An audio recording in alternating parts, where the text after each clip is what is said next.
Hey muscle car addicts, so yesterday we got the bare brakes all sitting in, got the rear diff line all in, we've got the e-brakes hooked up, here's the front brakes all in, went with the bare brakes, slotted and cross-trailed.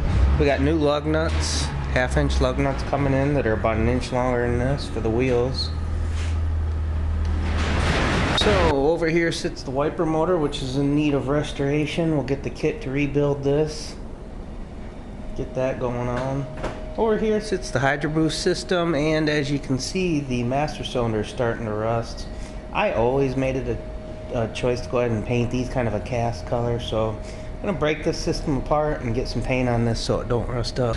Okay, now I was overruled with my simple little barbed rubber hose setups from the fuel pump to the hard line and on the return line to the power steering. So we're going to run some stainless dash 6 AN stuff in the car, which is cool. It kind of keeps in theme with the hot rod that Cindy's car is, and looks good and will last longer too. The last longer is the part that clinched it for me.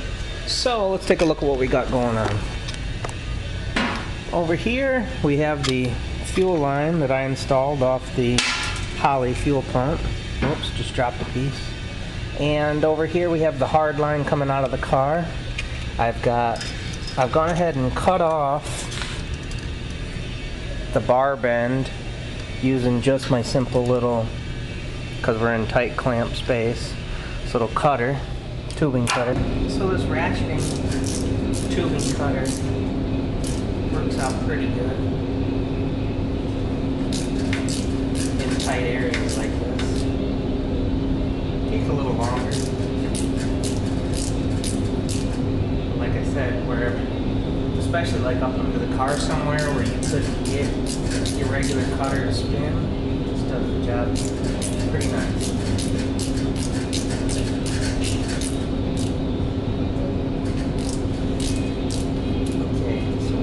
Cut.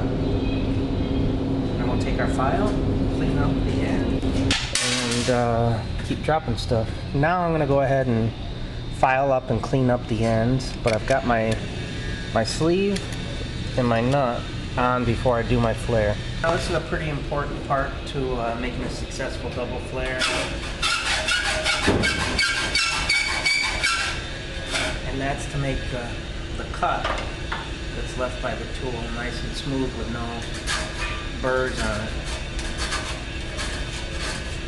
And I just use a file here because I don't have a ring. The file seems to get the job done. It's just a nice fine rat file.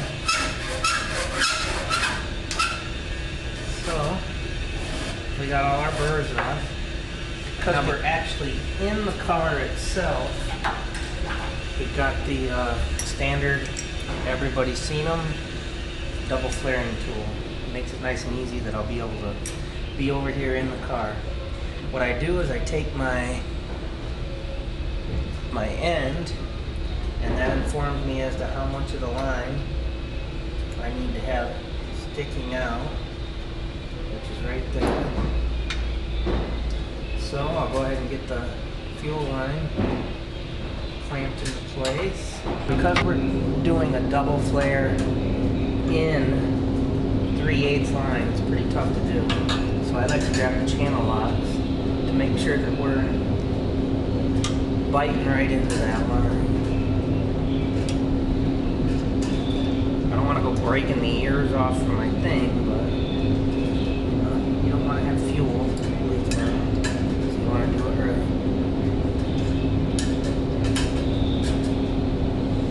Okay.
Now these clamps do mar up your lines, so you want to, you know, if that's going to be an issue, you want to think about that.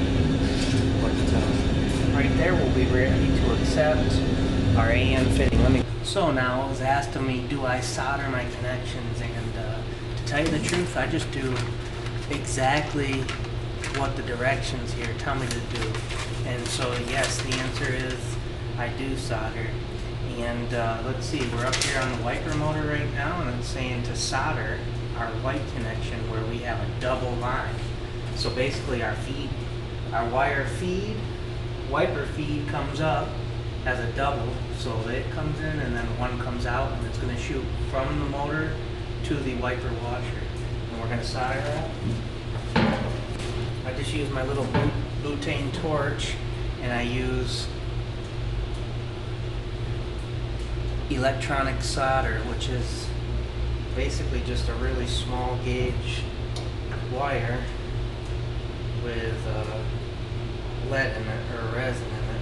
And so pretty simple to do. Flip the lock up. Really use a tip on this, but seems how we're doing just this one solder right now. I'm just gonna concentrate my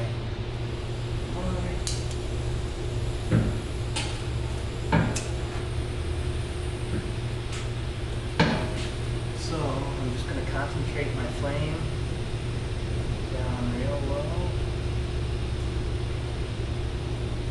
I'm going to get it hot.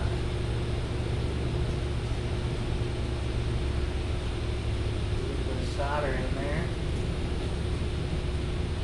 Let the solder in. And that's how it's done. And so you can see our wiper motor is unrestored, and yet we've got all our wires ready to go. We can get this cleaned up and ready to go in the car, make sure everything's going to function properly, make sure we replace any seals if we need to, and it's wired and ready to go.